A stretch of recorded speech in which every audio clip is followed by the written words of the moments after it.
Good afternoon, everybody, and thank you for being with us today. I am Mauricio Vasquez, Director of Programs of the Hispanic Chamber of Commerce of Montgomery County. I have the pleasure of being with Scott Goldberg. Scott is the founder of Streamline Management, a residential property management company that is turning 15 years old, right? We're going to talk about that. Yeah. Wonderful. Scott, you also chair the committee, the Montgomery County Democratic Party, and you are a candidate for a large seat on the Montgomery County Council. Well, I'm sure you have much more to tell us about you. So, Scott, welcome. Thank you for being with us today. Thank you for having me. I'm glad to be here and looking forward to this conversation. So, as Mauricio mentioned, I started a residential property management company 15 years ago this month. Our birthday is April 26th, 2007. It started, I got in my car and drove up to this building where the State Departments of Assessments and Taxation has an office in Baltimore, kind of a rundown building. But if you want to form a corporation or an LLC, this is one place in the state you could go at the time. And if you walk the paperwork through, they'll give you your certificate and all your registration numbers. So I brought my checkbook, spent probably, I think it was in about an hour and a half. It wasn't terribly long. And Streamline Management was born. Very exciting. Fortunately, in the last 15 years, you can do all that online. Right. So you don't have to drive to Baltimore and spend a half a day in a decrepit building like I did. But our company got started almost by accident. I had a real estate license coming out of college, and I was calling people who are renting out their own home and advertising in the Gazette, which doesn't even exist anymore. And that first day I called 10 people, and one gentleman called me back and said, "Scott, I hate this. I just had someone no show for my townhouse in Silver Spring. I live in Germantown. I don't know how to do a background check. I don't have a lease. You can just come do it." So I leased this guy's place. And at the time I was in my early 20s, and the commission check that I got was for $990. My rent, I was living with friends. My rent at the time was $466 a month. I thought, this is great. I can just do this leasing. It doesn't take a lot of work. It's not too hard. And I'm making all this money. I'm rich.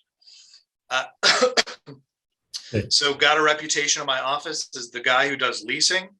All these big real estate agents would send their clients to me to rent the properties out. And when they asked for property management, I would refer them to my broker at the time. But months or years later, my clients would come back and say, "Scott, thanks for the referral, but they weren't too great. Who else you got?" And after that happened a bunch of times, I thought, well, this isn't rocket science. I can manage properties. You collect rent and you fix stuff. How hard could it be? Turns out it wasn't terribly difficult. Got a gentleman to agree to let me manage his property for free. I said, "Hey, I'll lease it for you. I really don't know what I'm doing to manage it. So we can do this together. I won't charge you, and we'll figure it out." And he said, "Sure, let's do it." I'm still friendly with him to this day. And so that's how Streamline Management kind of got off the ground. Today, I like to say our global headquarters is in Bethesda. We have another office in DuPont Circle and a satellite office in Arlington. Mostly we manage single family homes. We manage about 700 doors in the DC region. We're a team of 14 people. It's very nice. It's very nice. Out of curiosity, Scott, was your business impacted by the real estate crisis in 2008? That's how we got started. So people bought their homes in 2005 and 2006 for incredibly high prices. They didn't have enough money to write a check to sell their home because they owed more on the mortgage than the sale price. But they got job transfers. They're in the foreign service. So they needed to do something with the house. their only option was to rent it out. And so there were so many people like that. We took advantage of it. Good. So where is the company now? So you have 14 employees, headquarters in Bethesda. Planning to expand the business any further, going to other states, or you want to stay here in the DMV area? Check back with me on July 20th. We'll see if we win We this. will check back with you. Yes. One way or another, I'm sure we'll be in touch. Yeah, we'll see what the universe wants. All right. What about we expand organically at a pretty good clip, but we also buy one property management operation about on average a year. So some are 10 to 15 properties. We bought a company that was 130 properties and a couple in between. Okay. So it seems like you're busy with property management, and it's been your life over the past 15 years. So what's driving you to change and go for public office? Yeah, somewhere in there, I was silly enough to go to law school. So I went to law school at night up in Baltimore, graduated, passed the bar, have a license to practice law, didn't find any job that I loved. So I just put everything I had into the management business. But what makes me want to get into politics? That's a great question. A German politician named Otto von Bismarck said, "Politics is the art of the possible." I extrapolate that and say, if you have the votes and you can find the funding, you can literally put a human being on the moon. So it's such a limitless potential of what we can do as a society and a community and a government. I mean, how could you not want to get involved in something like that? There's so many pros. There are a couple cons, but man, you can literally send something into outer space, and I mean that just seems so cool to me. And if we can take that power and those resources and help people in our own community to get them, from poverty into the middle class, to invent, we're really big in healthcare in Montgomery County, to invent vaccines and medicines and cure diseases. That's what I'm here for. You've been in politics for a while. You were the chair of the Montgomery County Democratic Party. Mm-hmm.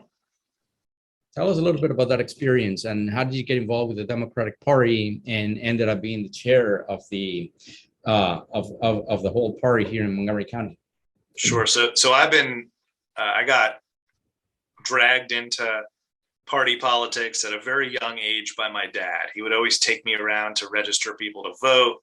And on election nights, he would, have me tabulate voting totals from our little small town in northern New Jersey, where I grew up. So I caught the bug early. I was involved in the student government at high school. I was involved in the student government at the University of Maryland. After graduating and moving to Montgomery County in late 2004, I became a precinct official, which is sort of someone responsible for organizing a very small area within Montgomery County, within the party, and just kind of rose from there. So was responsible for a number of precincts, eventually was appointed to the Central Committee, eventually got elected in my own right by 35,129 people to the Central Committee in 2018. And then my peers elected me chair in 2018. As soon as I got elected to the Central Committee, I became the chair. And was in charge of the party in the 2018 general election. And the reason I bring that up, there are 14 county offices, so 9 for the county council, county executive, and 4 for the courthouse team. We send 32 representatives to Annapolis, so that's 46 elections. In all 46 elections, 100% of them, if you took the Republican vote total and just for fun doubled it, the Democrats still would have won. So I was proud to be able to play a small part in making that happen. Reasonable people can disagree about the diversity ideas and party politics, and our party's a good thing. But in my job as chair of the party, we won by a lot. So I think I did my job pretty well. And then even before that, I managed Ike Leggett's re-election campaign in 2014. Actually saw him at a funeral yesterday. And then helped Jamie Raskin set up his congressional run in 2015. And then, like I said, got elected to the chair of the Montgomery County Democratic Party a couple of years after. So how long were you chair of the Democratic Party? Almost 2 years. Years. Almost 2 years. It can be a full-time job, and you don't get paid for it. It actually costs you money, right? You're expected to raise money and contribute to the party itself. And then I was putting in 10 or 20 hours a week. And it was taking a lot of time for my work, time for my family. So just in fairness to everyone, right? If I can't do the job, great. I'm not going to do the job. So then I didn't run for a next term. So what was the greatest thing you learned while being chair of the Democratic Party? What was the greatest lesson you learned doing that job? No group is homogenous. So I'm a millennial. I was born in 1982, so I just snuck in there. People tell me all the time, this is what millennials think. I was like, oh, that's interesting. I know a lot of millennials, and we all think differently. So whether it is, gender or no gender, a racial community, age, no group, no members of a group think exactly alike. We're just so intertwined in our in various different groups and communities that everyone has differences of opinions. And what you would expect someone to think, a lot of times they think the very opposite. So you know what they say about assuming. So that was the biggest thing that I learned. Everyone's an individual, and if you want to know what they think, the only way to know that is just ask them.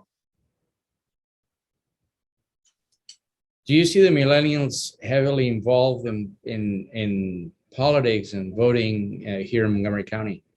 Or do you see more apathy in that particular group of people? They haven't made, well, no group thinks alike. I would say,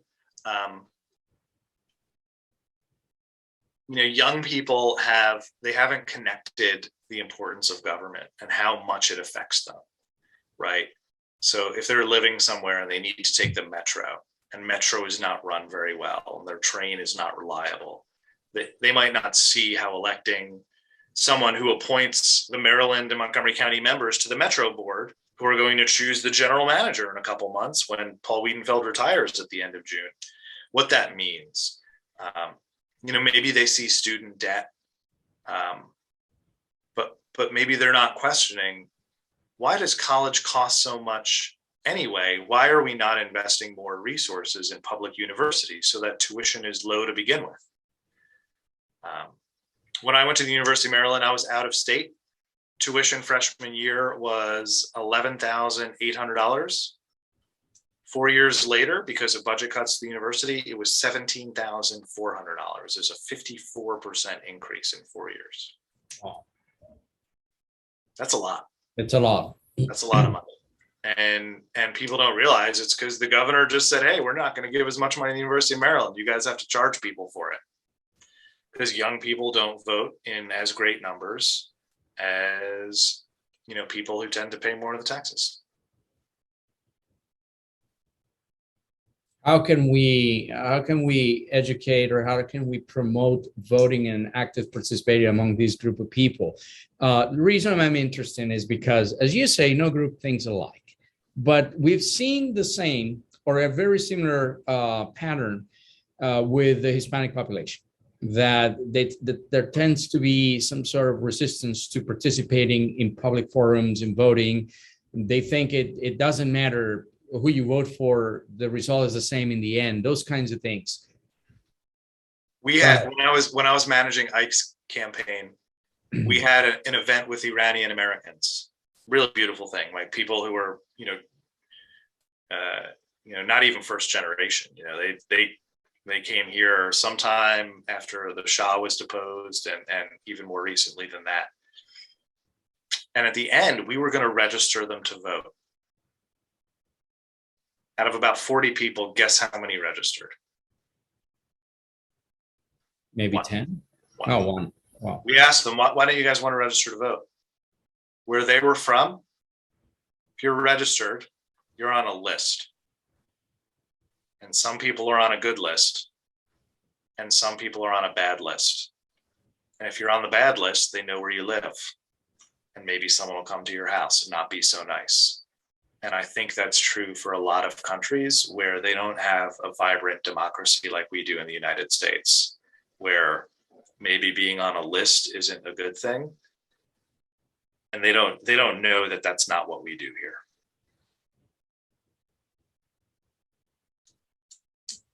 That's an interesting experience. The way we see some neglection to participation in the Hispanic community is probably not that. It's just the lack of interest. And that lack of interest probably translates into or stems from a lack of knowledge of what the politicians can do for you, what the active participation means, the fact that you have a voice, you have a saying in what's happening in the public arena. It's also one of the reasons why we have these conversations, because we want, number one, to amplify messages from candidates just like you. And we also want to inform the community, and we want them to know why it's important, to run for office, to take a look, see the differences between what a person says versus another person, and ultimately make an informed decision. But it still is an uphill battle. And I think it's a common trend with youngsters. You cannot put everybody in the same basket, but it's important to educate people, to go out, to vote, to participate. Hopefully, somebody will take the lead and run for office. But if not, at least there has to be participation. There has to be a participation in the polls, know the candidates, and understand at a basic level what it means, as you said, and the implications of electing good leadership. Right. A lot of times we think it's access to voting is going to get more people to vote. But Montgomery County, you can vote by mail. We've got 8 days of early voting, election. You got 255 places on election day you can vote. I think we've kind of hit the most we're going to hit by making it easier to vote. Now we've got to reach people with the why, right? Why is it important to vote? And every community has a different why. Every person has a different why. And that's really important to find out what that is, right? So maybe for, again, the El Salvadorian community, it's job opportunities, or the Peruvian community, it's something else, or the Mexican American community, it's immigration policy. You got to go to where people are and see what motivates them. You're running as a county council member at large. That means the entire Montgomery County. What do you see as the main priority, the main thing that you need to tackle if you're elected?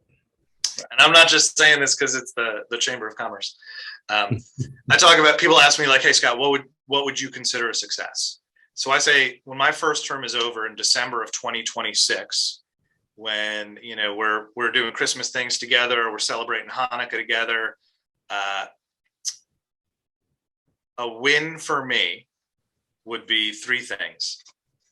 If we can create an economic identity for the county that everyone can be proud of, that reverses both the narrative, perception, and reality that we are hostile to businesses, that would be a game changer.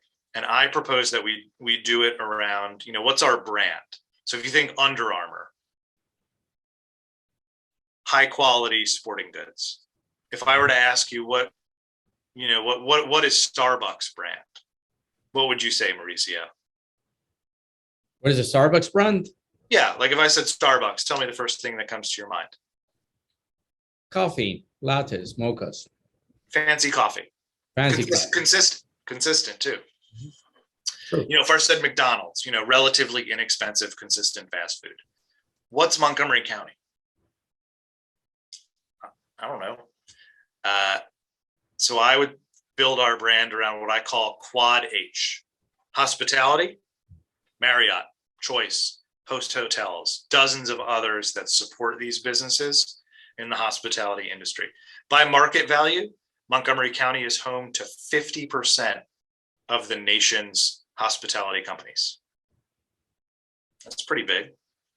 Healthcare, NIH, Walter Reed, FDA, and then the 270 corridor and all the companies that are locating here that are making vaccines, that are curing AIDS, that are just doing stuff, that making medicines and therapies that we don't even know about yet. But we haven't gotten that word out. It's still kind of like a secret. Third is high tech. So when Amazon chose Virginia, they said one of the big reasons among, we're near an airport, they were going to have one landlord that was replicating what they have in Seattle. So they don't have a lot of landlords that they would have to deal with for their buildings. They said Virginia is investing $1 billion in higher education STEM programs. So we know we're going to have a workforce. That's important to us. So Montgomery County has the University of Maryland, which has an incredible computer science department. And once the Purple Line gets built, they'll have a direct connection to Montgomery County. So we're home to the National Institutes of Standards and Technology, and we're home to the Cybersecurity Center for Excellence. That with the University of Maryland, we can make an incredible pitch to high-tech companies to say, hey, make this your home because you're going to be around a lot of good stuff happening. And then the fourth H is hops, which is an ingredient in beer. So we have a thriving craft brewery industry. We don't really sell ourselves as a destination for agro-tourism, right? So imagine if you come to Washington, D.C., it's the summertime, you get all hot and sweaty, going around looking at all the monuments. Hey, come to Montgomery County for 2 or 3 days, cool off, travel around our craft brewery country, just like they have wine country out in California. Sure. And have a good time, have a nice little vacation. And with a lot of industries, we have a couple dozen craft breweries. 1 or 2 of them are going to make it big. Flying Dog in Frederick is big. Dogfish Head in Delaware is big. One of these companies is going to have a beer that takes off, and they're going to open a facility here. They're going to make their beer here because this is where they were born. Companies locate where their CEOs live. So if you started a brewery here and you put your blood and sweat into it, right? You're not going to move somewhere else just because you're going to start a factory there. You're going to figure out how to do it here. And if you elect Scott Goldberg, he's going to help you to make sure it can happen here. So that's Quad H. That's our economic identity. The other 2 things in December of 2026, which would be a win, would be if we can put our school system on an upward trajectory again in terms of educational outcomes. So important. I have 2 kids in the public schools, in elementary school in downtown Silver Spring. I'd only heard about it before they got to school, but it's real, right? Teacher demoralization, buildings that are just not up to par in one of the wealthiest places on the globe. And then the results that we're getting, right? We can do better, and we sort of have to make sure our kids are properly educated for either a career or college. And then the third one is combating climate change and getting all 1.1 million residents involved in that fight. Whether you're doing one thing, right? People want to be soldiers in a fight, and we're not enlisting them. And whether that's doing one thing like throwing away less trash, or getting a rain barrel to water your garden or your flowers, or putting solar panels on your roof, or composting, something people can do. They're just not being asked. And then the county, can lead much bigger things, right? We're already starting to get an all-electric county government fleet. We can put solar panels on everything. Here's a big thing. We need, if we're going to reduce our greenhouse gas emissions to zero, people need to know that when it becomes time to replace their gas heat or their gas stove, can you do it with electric, right? Let's make that a choice and offer some sort of incentive. And then,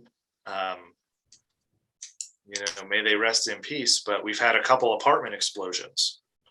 If we can get rid of natural gas, right, not only are we helping the environment, but we are keeping people legitimately safe. And I think that's an important thing. So those are my three things: economic opportunity for all by creating an economic identity for the county, improving the schools, and getting everyone involved in the fight against climate change. We can talk about it at the Scott Goldberg Council Christmas party. Holiday. Economy, schools, and the environment. Let's start with the schools. Sure.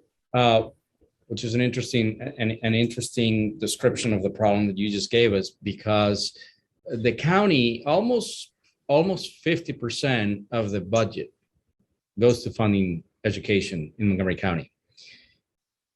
But the council itself doesn't really control everything that happens in the schools. You have the Board of Education, so you have a relationship there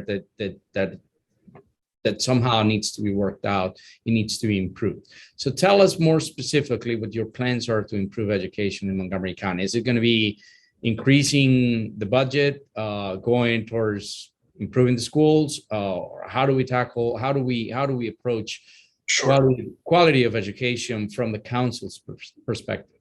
Great question. So we have something called maintenance of effort. So by law, we have to spend the same amount of money per pupil year over year, or increase it. And if we do the increase, that becomes the new baseline for the maintenance of effort.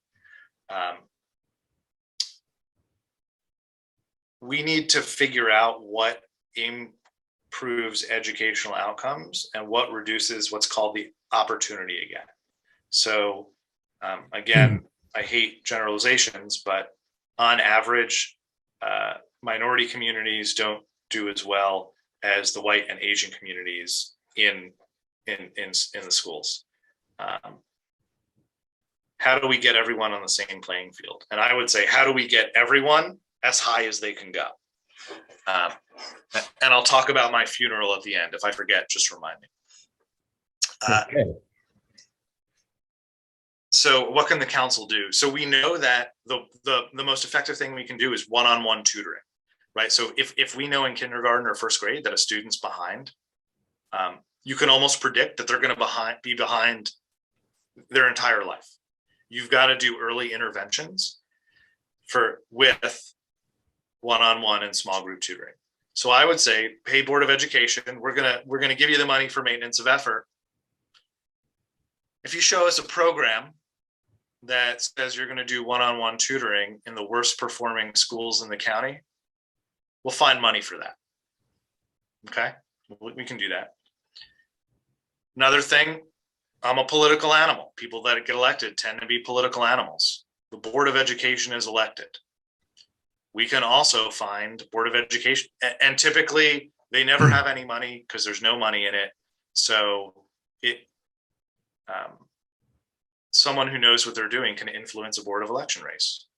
Maybe I would want to find someone who shares my vision to get elected to the Board of Education, and as a sitting council person, with everything that entails and a knowledge of how to win an election, I can get Board of Ed members elected that we think alike and can get along with. I mean, those are two ways that we can improve educational outcomes in Montgomery County. Okay.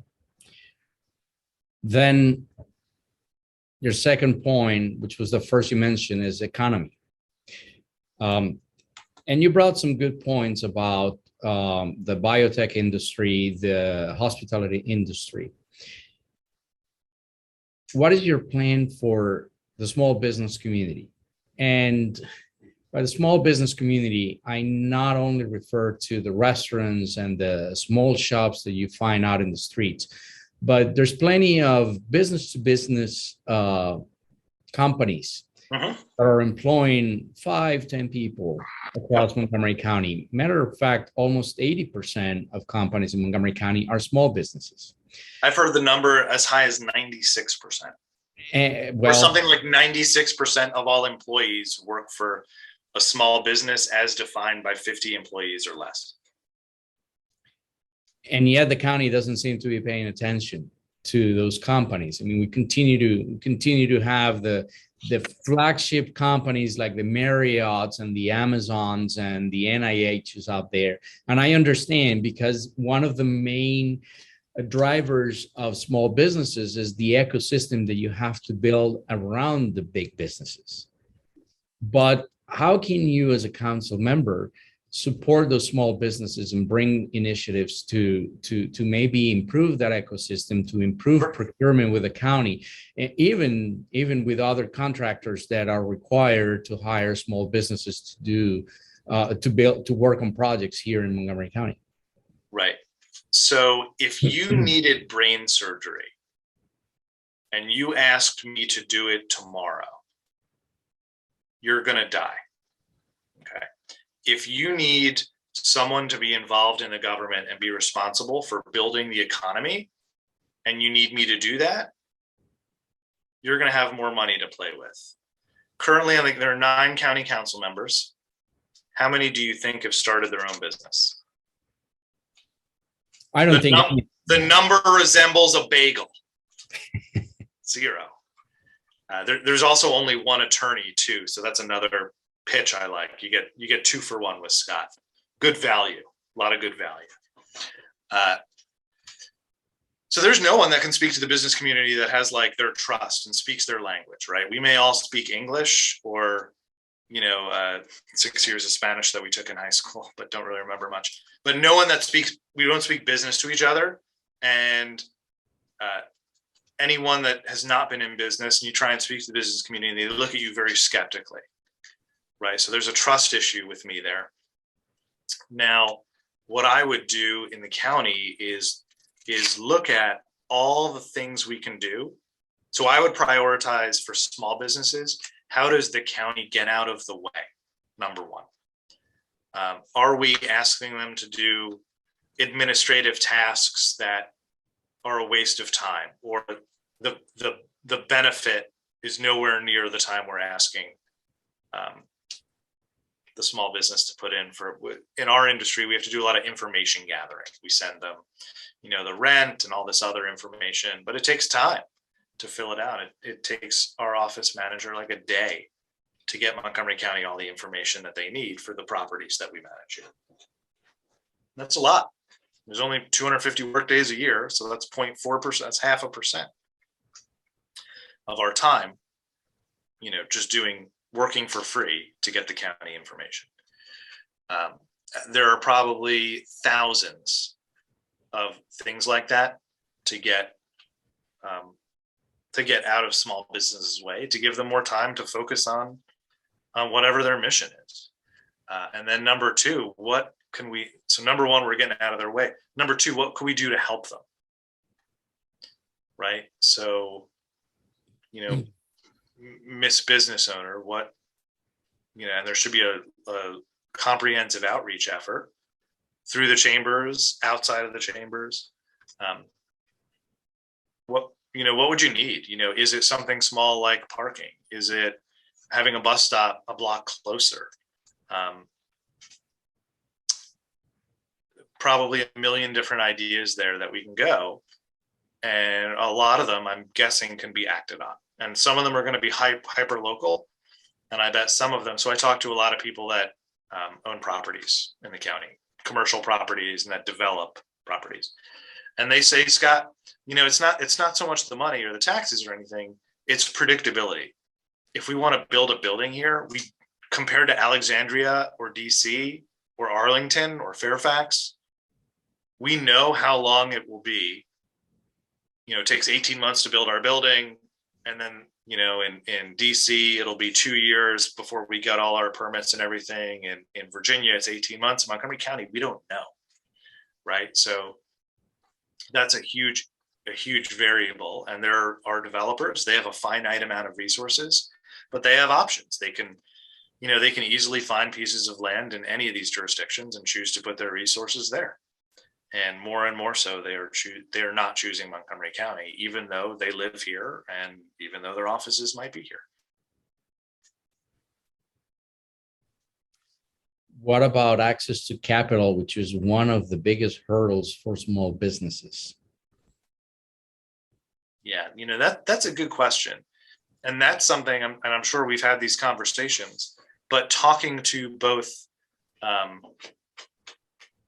traditional banks, but also the community foundations that they set up to get money into different areas. And why I think the chambers are so valuable are for that networking, right? If I know someone at M&T or Capital Bank or Forbright, the formerly Congressional Bank, or any of these local banks, to introduce me to their lending department, they're going to look at me, they're going to give me the benefit of the doubt. So I think that's, building those relationships are just really important. I mean, it's the old saying, it's not what you know, it's who you know. And then I think there's a lot of fair lending practices that I'm sure don't happen, right? Again, a generalization. If a guy like me in a suit and tie walks into a bank and hands over a bunch of documents, I would bet whatever the minimum level of scrutinization is to do the loan, I bet that's what I would get. I bet if a guy in shorts and a t-shirt takes the same documents into a bank, who doesn't look like me, I bet that those documents get whatever the maximum scrutinization is. Same documents. So I think we need to look at fundamental fairness as well. But again, those relationships mitigate a lot of that. Okay. And let's move to the third point, which is the environment. Having solar panels, replacing your stove and your heater with an electrical heater and electrical stove, it all helps the environment, but it has a cost. And for many of the residents of Montgomery County, the cost is still high. It's very high to switch over to solar. And if you don't switch over to solar and you're going to pay Pepco for your electricity, then replacing the stove, replacing the water heater, and anything else that might run on gas, it's going to raise the bill significantly. How do you propose to make that change and still making it economically viable for the families in Montgomery County? That's where I think we in the environmental movement went wrong. We said, we're destroying the earth, the polar ice caps are going to melt, and we're all going to drown. And that's hard to picture. People believe what they can see, and that's a very abstract concept to a lot of people. We haven't kind of gotten their foot in the door on environmental issues. So this is what I was talking about with asking people to do really easy things. And you brought up money, which is super important. So where I live, our trash collection is done through the county, and we pay for it in our property taxes. There's a special line item for solid waste. If I went to a lot of communities and said, listen, I'm going to give you a trash bin, or would you want a trash bin 2/3 the size of the one you have now? And I'm going to charge you less money because it's going to be less to pick up. It's going to cost the county less to collect from in front of your house. It's going to cost us less to get rid of. And it's going to be good for the environment because we're putting less waste in landfills or sending to the incinerator up in Dickerson. Would you would you figure out some ways to produce less trash in your house? For money, I bet a lot of people would, right? So that's like one thing. There's a financial incentive. It's a win-win-win for everybody that saves you money, that gets people like, oh, I can do this. This is easy. And now they're into like the environmental movement. And now they're thinking, what can I do next? And then we could say, hey, let me tell you about rain barrels, right? So we're going to cut off a piece of your downspout. You put this plastic barrel, it'll collect 55 gallons of rain. And if you're watering your garden or watering your grass or need, something that any water that you're not drinking, get it from the rain barrel. Oh, that's easy to do. And now we're saving water. And just small stuff like that, building up to solar panels, redoing the insulation in your house, buying an electric car.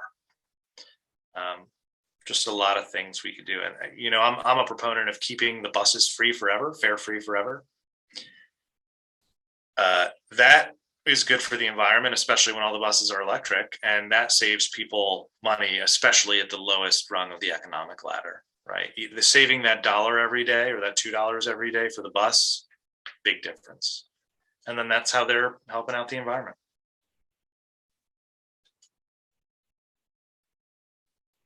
Do you see incentives to switch over to solar and other electric initiatives, or maybe subsidizing electrical cars as a viable solution or a viable program in Montgomery County for residents?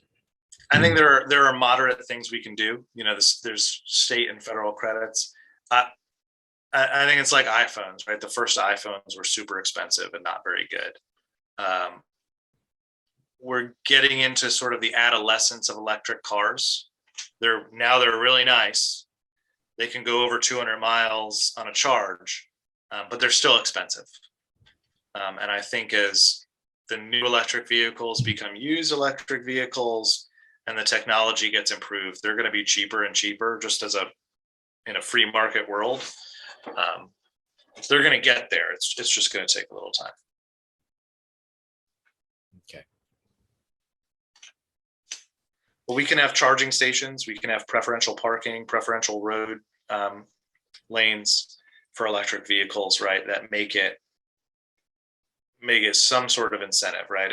We can't do everything, but we can do something. Okay. Well, and then we've been here for almost an hour, Scott. So this has been a very productive conversation. At this point, I would like to open the floor for questions from anybody who's listening to this forum. I know that Carmen Rojas has a question, so I'll leave it to Carmen.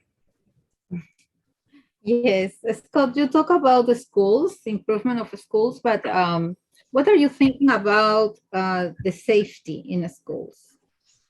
Because we don't have enough policemen now, and the students, especially in high school, they are around a dangerous environment, no? In some neighborhoods. Sure. You asked the question.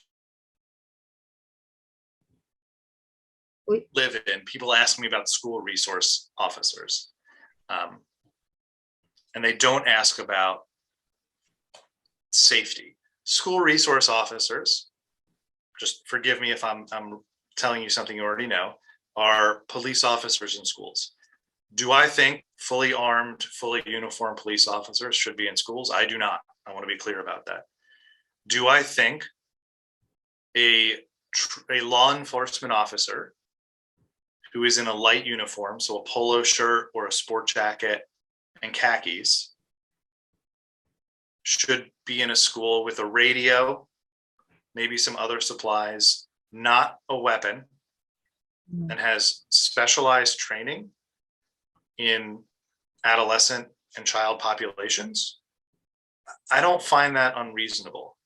And I'm not alone there. Dr. Monifa McKnight, the superintendent of the schools, Rasherm Baker, the former county executive of Prince George's County, agree with that position. They're a lot smarter than me. They're a lot more experienced than me. And I'm just copying them. They've been in charge of school systems before. all the principals in Montgomery County said, don't take away the school resource officers, we want them. But for some reason, people thought that they know more than the people that were hired and have specialized training in educating our children. Oh. I know enough to know that I don't know nearly enough. So I would trust people that know what they're doing to make these security decisions. Now, all too often in Montgomery County, we're always given binary choices, right? So we either have school resource officers or mental health professionals or not, or one or the other. Well, that doesn't make sense. We need both, right? We need both.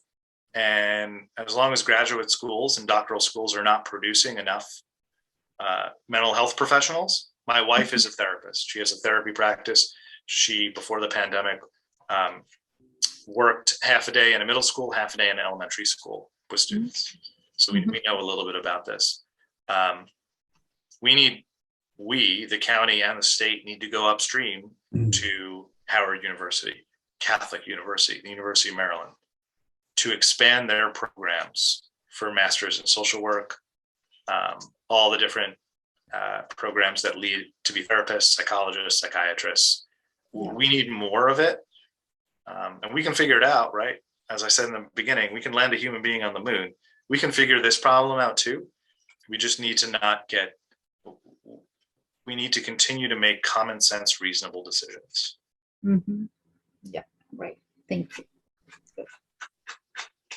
And I say this as a parent. 3 months ago, someone was shot and killed 1 block from my kid's elementary school. It's 4:30 in the morning, but I mean, this is a real concern for us. Yes, it is. Yeah, right. Scott, I think security, not security, safety in general, it's an issue in Montgomery County right now. We've seen violence, a spike in violence everywhere in the county. We are fairly close to Wheaton and Silver Spring, so we see that more, but it's a general phenomenon in the entire county. What can we do to make the county safer? I'm trying to think. Every day now, like seems like the same day. I can't remember if I talked about this earlier today or yesterday. It was last night at a forum. Never mind. There are a lot of things we can do to make the county safer. A lot. Law enforcement was mentioned here. Every profession has bad actors. I'm an attorney and a property manager. Our profession has a small amount of people that are not the most moral people in the world. Are there a couple police that probably should be in a different profession? Yes. Are the vast majority really good, really well-intentioned, well-trained, good-hearted people? Absolutely. And I don't think as a community, and that starts from leadership at the top, we don't give them the support that they deserve.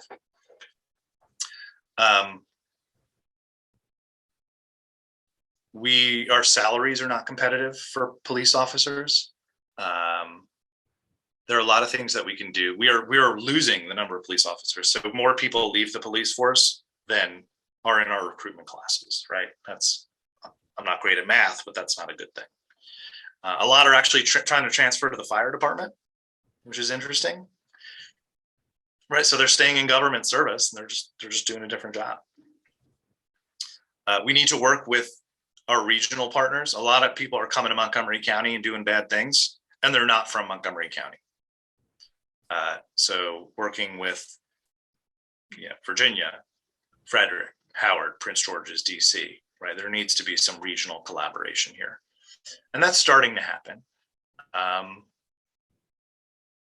And then, so in downtown Silver Spring, which is near where I live, our campaign's treasurer represents a couple small businesses there. And a lot of them are first or second generation immigrants, right? This is the American dream, right? They came from somewhere else. America's their home now. And they are the business of America's business, and they are embracing that wholeheartedly. But, there are some laws and regulations that don't make sense, right? So you hear about hookah a lot. You hear about there are a couple businesses on Georgia Ave that, they have some businesses close at a certain time. Other, if you serve alcohol and food, you have to close at a certain time. But then people go to other businesses where you can't serve out. There's room for improvement that we really need to look at that in sort of both the economic and the public safety scope. And then I talk about corporate gentrification. So you've got these businesses where the patrons sometimes are loud, and that's a good thing, well into the morning. But they build apartment buildings there, and they're complaining about noise, and they're sending code enforcement officers out, right? And they're forcing the businesses to spend lots of money to sort of not be loud.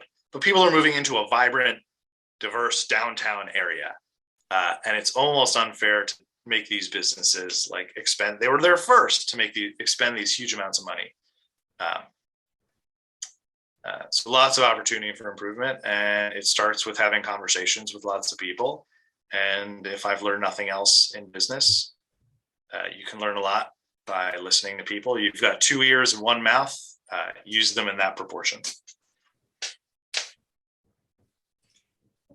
And Scott, lastly, why vote for you? So that's a great question. You, as a business community, you should vote for me because I'd be the only person in the council to start a small business. Why should the other 125,000 registered Democrats who will probably vote in July vote for me? Every group needs a dynamic mixture of people. You need your alphas who are just incredibly ambitious and loud and boisterous. You need your betas, people who just can kind of get along and navigate things. You need your policy wonks. You need your backbenchers, for lack of a better term, people that are there to vote and will have some input when they feel like they have input. And you need deal makers. You need people that can bring all these people together who can be trusted, believed, and who can get along with people that they disagree with on both a professional and personal level. Mm-hmm. We are going to have at least 6 new members of the 11-person county council, 6 rookies. That's a lot. You'll probably have 4 that are just going to be in their 2nd term, and you'll have 1 who I think would Sid Castle enter his 3rd term. I would say I'm going to be one of 2 deal makers who, if there is 6 votes for something, I can put the details together to get to those 6 votes to get something passed and work with whoever the county executive is. There's a contentious relationship right now between the council and the executive branch. This is no news to you. Whoever the county executive is, whether it's Mark Elrich, we're both Yankees fans, whether it's David Blair, we're both business people, whether it's Hans Reamer, we're both cool dads, or whether it's Tom Hucker, we are also both cool dads. I'll be able to work with them. And that's it. If you want a practical person who is going to create progress, however fast or however slow that it can go, I'm your guy. Okay. Wonderful. What did you want to tell us about your funeral? So in Judaism, we don't, most of us don't do these really big graves or markers. It's you were born, you died, here's your name, and sometimes you get a couple words. And I've been thinking about this recently. What I would want on because I live an incredibly reckless lifestyle. Just kidding. But I do jump out of planes and have tattoos. So another conversation. I want on my grave, he believed in you. So I don't care who you are. I don't care where you are in life. Everyone needs one person to believe in them. And that's my pitch, right? If you put me in a position of trust, I don't care if you're, some kid that can't read and are misbehaved and have, if society has written you off, I'm going to believe in them. It's very thoughtful.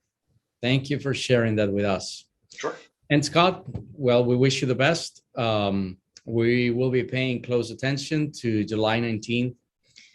And well, hopefully we'll have a lot to celebrate on the 20th. Good luck with your campaign, and we hope to have you back. I appreciate it. Thank you so much, Marie. So let me plug the website if you want to learn more, or if you want to send a contribution. I'm in the public financing fund, so your money gets magnified by a lot. Go to www.votescott.org.